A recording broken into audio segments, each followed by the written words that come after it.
Muito obrigado, excelente. Excelentíssimo senhor desembargador presidente, na pessoa do qual cumprimento os demais membros desta mesa, desta igreja, 10ª Câmara Criminal do Tribunal de Justiça do Estado de São Paulo, nobre Procurador-Geral de Justiça, aos demais colegas advogados aqui presentes, bem como aos serventuários da Justiça. Gostaria de cumprimentar a todos e, antes mesmo de iniciar essa sustentação oral, prometer que seja ela das mais objetivas dessa sessão de julgamento em respeito ao tempo de vossas excelências.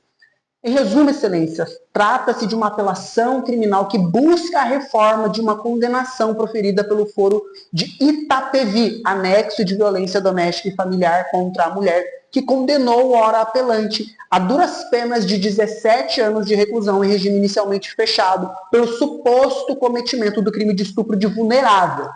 A presente sustentação abordará 3 temas principais, excelências. O primeiro tema trata da materialidade do delito que fora comprovada por meros boletins de ocorrências.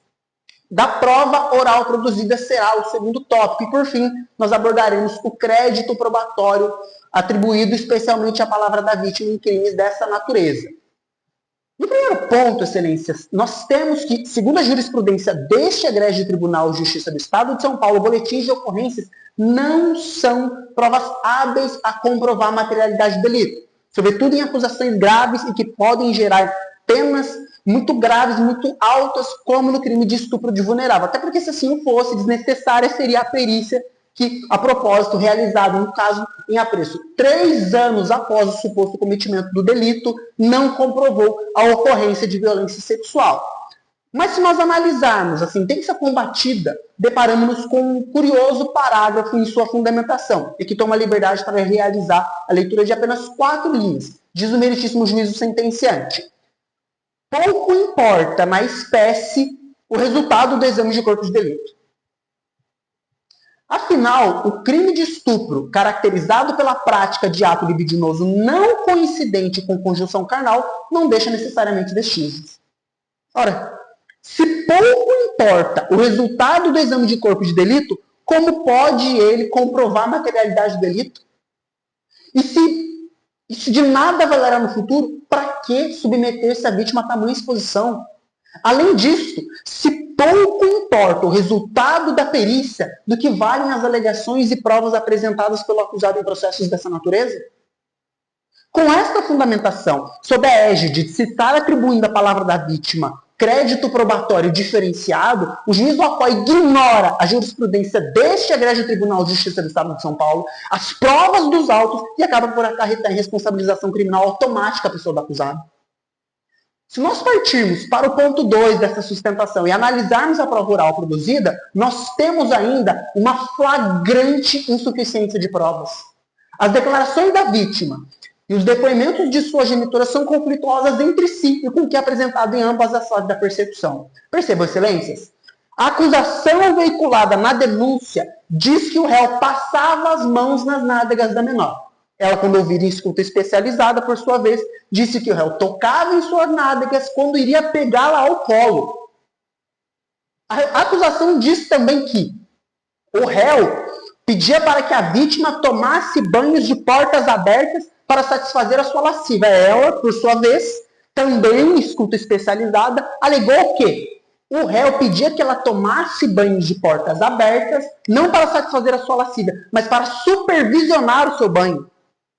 A denúncia ela ainda vai prosseguir, dizer que o réu dava beijos na boca da menor, passava as mãos em suas partes íntimas, tudo negado por ela, tanto em escuta especializada, quanto no bojo da persecução penal, quanto no ato da audiência de instrução, debates e julgamentos. Mesmo assim, e aqui tomo licença para ler mais 4 linhas da respeitável sentença, Sua Excelência fundamenta de seguinte maneira a sentença: confrontada a prova oral, na sua análise, em primeiro lugar, destaca-se a firmeza e a contundência do depoimento da ofendida. Com efeito, relatou de forma concreta e segura como se deram os abusos, atribuindo a eles fatos e ações específicas, com detalhes e assertividades dignos de nota. Ora, piora a situação, excelências, ao notar-se aqui uma clara situação de conflitos entre a genitora da vítima e o réu, que é padrasto da menor, o que não permitiu a correta apuração das acusações. Em busca de afiançar as suas alegações, a genitora da vítima gastou mais tempo da audiência dizendo que o réu tinha traído, de que ele era agressivo com a menor no momento em que queria corrigi-la, dizendo que conseguiu contra ele uma medida protetiva que fora revogada há muito tempo, do que dizendo e relatando e detalhando os supostos abusos sexuais de que a filha teria sido vítima. O réu, por outro lado, sempre manteve a mesma versão, sempre negou a ocorrência dos fatos, tanto na fase inquisitiva quanto na fase judicial, inclusive dizendo que acredita que as falsas acusações vieram da mãe, da genitora da vítima, por conta de ter descoberto que ele engatou um novo relacionamento. No último ponto a ser sustentado nesse momento, nessa tribuna excelências, nós temos que, nunca é demais lembrar que uma condenação criminal, ainda mais em crimes que causam repercussão negativa que crimes contra a dignidade sexual trazem consigo, exige-se a certeza da responsabilidade daquele que é apontado como o suposto autor do delito. Prevalece na jurisprudência, e essa defesa reconhece a orientação segundo a qual deve-se conferir especial importância à palavra da vítima em crimes praticados contra vulneráveis, devido ao contexto de clandestinidade em que eles normalmente ocorrem. Ocorre que isso, excelência, não pode ser vulgarizado. No caso dos autos, sem se distanciar da inconteste relevância da palavra da vítima, bem como ao tributado respeito ao entendimento do meritíssimo juízo sentenciante, o conjunto probatório mostrou-se insuficiente para corroborar o decreto condenatório. A verdade, excelências, é que quando nós estamos diante de julgamentos pelo crime de estupro de vulnerável, muitos julgadores fecham os seus ouvidos e os seus olhos para os argumentos e provas trazidos pela defesa por conta da repulsa ao crime apurado e não analisam aquilo que foi produzido pela acusação. Além disso, ignoram também a jurisprudência deste egrégio Tribunal de Justiça do Estado de São Paulo.